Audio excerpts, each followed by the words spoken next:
But he was like, the 40 years of cinema he contributed. Fuck that. Right? This is my Scorsese voice. I don't like Marvel. He didn't even say he didn't like Marvel. He's just not a fan of Marvel movies. Like he says it's not cinema. Yeah, well, Kundun is. Watch Kundun and then watch Guardians of the Galaxy 2. Is. Exactly. Leave the dude alone. Guardians of the Galaxy Volume 2 is the only cinema I need. Oh, God. He doesn't need to give a shit about those movies. No. Wednesdays. Just trying to get by to the next fix. Living between Wednesdays. Prefer the comics over the Netflix. Living between Wednesdays. So no Glenn Ross for Harrison here. I don't know what that is either. You see? Oh, man, you Sounds lepton. I don't know.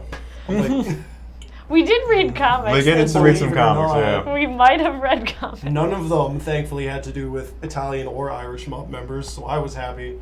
What comics did you like? I'm stealing it out from under. Jay, do you want to talk about the Witches with me? I'll talk about the Witches here, because I really like that. They both liked it, so sometimes they agree. We can agree on some things. I wasn't disagreeing with you in the beginning. That was just a weird take to take. I just love... Do you have... Were you a Roald Dahl fan when you were little? Was I a real doll fan? No. A Roald Dahl. Oh, a Roald Dahl. I don't even know how to say his name, but are you a fan of his children's books? No, I wasn't. I only know the Witches from the movie, which I really liked, and to see that it's like keeps the same vein was really cute. Yeah, it's been I'm only like a third of the way through the book so far.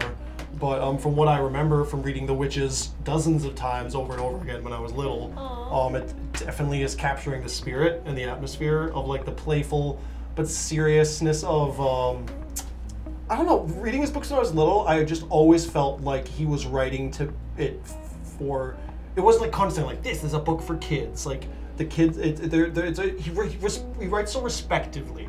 Yeah. Like he respects the kids he's writing for. Yeah. He's like, kids are dumb and I'll make it dumb. Yeah. Like there's always a lot of trust put in the kids that are reading it, and I feel that in this as well. Mm-hmm. And no, I just love everything he wrote. The Witches, Matilda, the BFG, Charlie and the Chocolate Factory. I just read them over and over again growing up. So I just love his stories, and I'm all for his stories being brought towards a new generation. And I love Roald Dahl, and I love comic books. It's a really cute and like very well illustrated adaptation.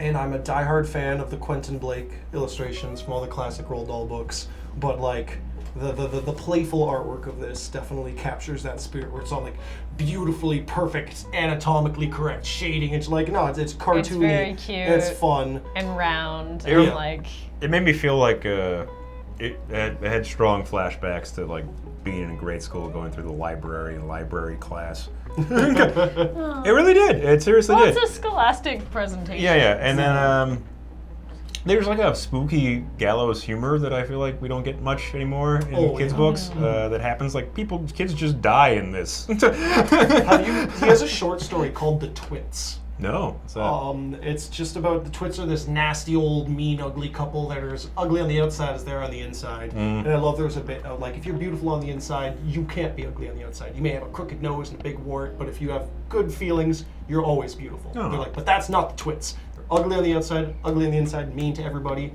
And so like a bunch of birds get together, or a kid gets the help from a bunch of birds to glue all the furniture to their ceilings that they think they're upside down, so that they think, oh no, the blood's gonna rush to our heads and we'll die. Yeah. So they put themselves upside down to match the furniture, but they put super glue on their heads. Yeah. Like the birds drop it on them, so they're stuck, and then they just like melt into a puddle. Like their spine collapses and they like die. That's the story. That's great. I love that. I 100% love that stuff. Even the BFG, I don't know how the Spielberg movie did. I didn't see it. But there's like some dark, creepy stuff in there. Yeah, the whole dream sequences and stuff. And this is from the book, because I have read that book. I didn't watch the Spielberg one, which is funny because I like Spielberg and the BFG. You think I would jump right through that, but no, I did not. I didn't watch it when we got home. I still don't really want to. We could. Whiz poppers. Anyway. Matilda was probably my favorite. I haven't seen any of the. I haven't seen the Matilda movie. I haven't seen the Witches movie. I haven't seen. Really? No, I just love the books. The Witches movie is like a damn close to a direct adaptation, and it was directed by it was the guy's first movie, but he was a special effects supervisor for like Robert Zemeckis and stuff. So like it's all like insane practical effects. The when they turn into rats, they actually look really good, or mice, they actually look really good. Yeah. Like the witch effects and them like melting and stuff looks amazing.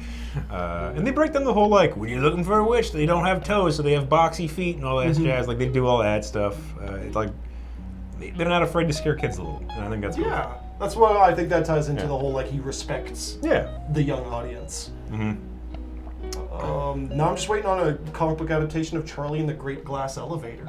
Do you guys ever read the sequel? No, the sequel to Charlie and it's Checker. so fucked up. Yeah. It is weird. They're just flying through space in an elevator, and there's like a space hotel that everybody's been eaten by aliens called the Vermicious Canids, and the Vermicious Canids are described to literally just be like giant brown piles of basically feces.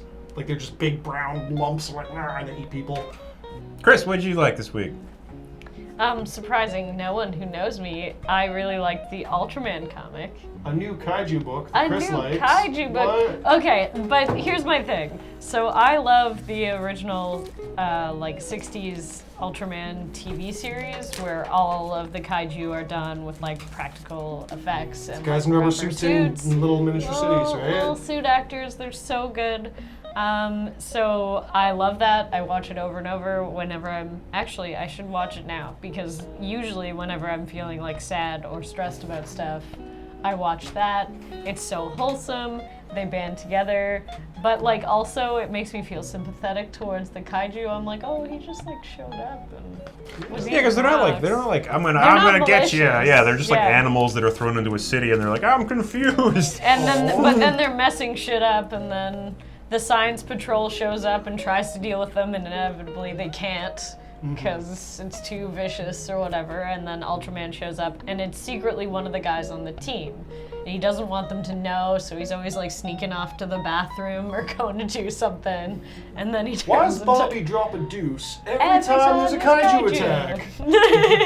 So It's very George Reeves Superman. yeah, it's got that whole vibe, and like the little uniforms for the science patrol are particularly cute, and They and will the wink in the kaiju camera, are- which I also enjoy. Yeah, the one guy specifically, there's like one guy on the team who's like the funny one. He breaks the fourth and wall.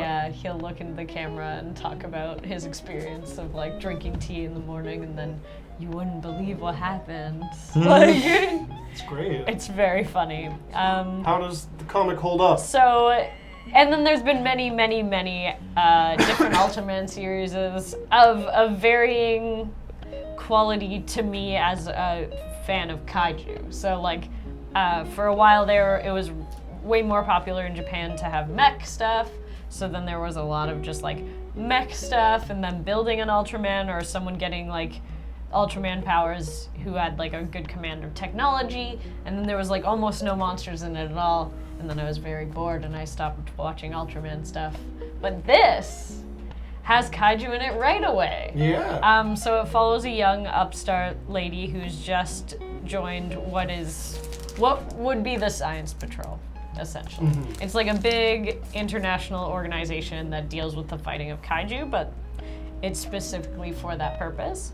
And they have all sorts of weaponry and tech that they're very, very secretive about.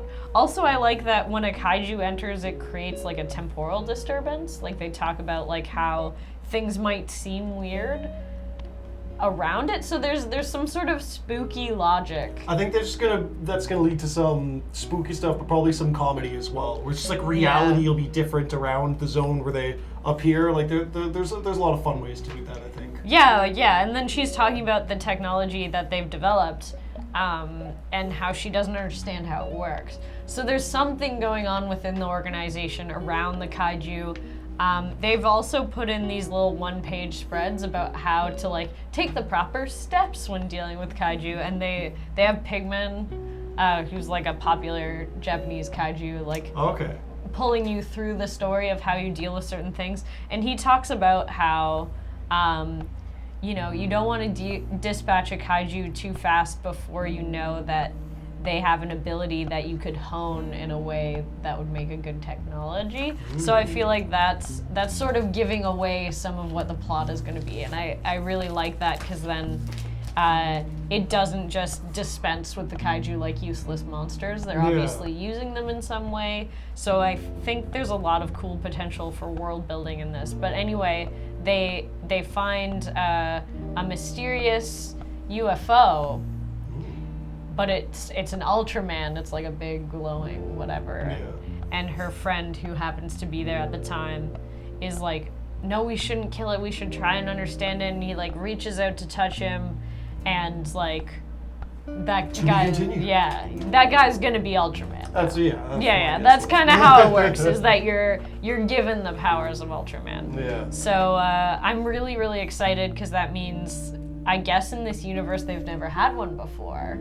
They've just been fighting kaiju with this like organization of people who normally fight kaiju. So it might be a huge game changer. There'll probably be tension between like him and kaiju, but also him and the organization. So like I'm really, really excited because I think this is a good entry to people who don't know anything about the lore. I know nothing about Ultraman, except in college, my one friend had like an Ultraman NES game that we just couldn't beat. It was so hard. It's very hard.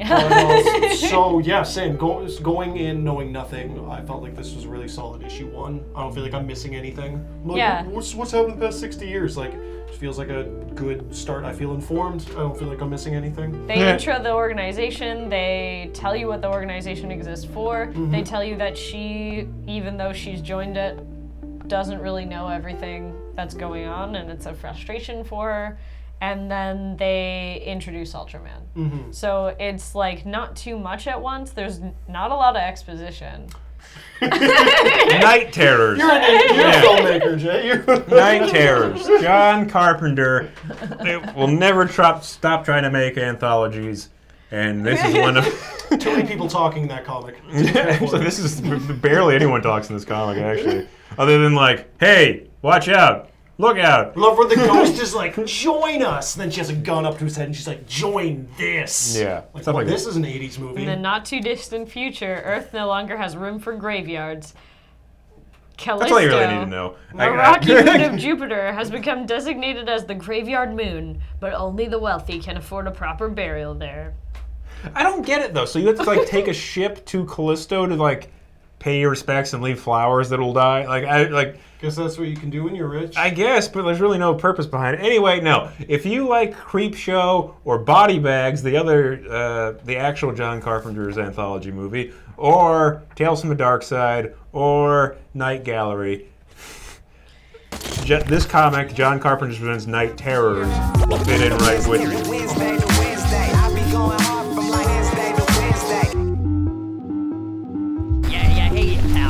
That one where Superman goes to Supertown? Yeah, I got that when it come out. I like the fourth one.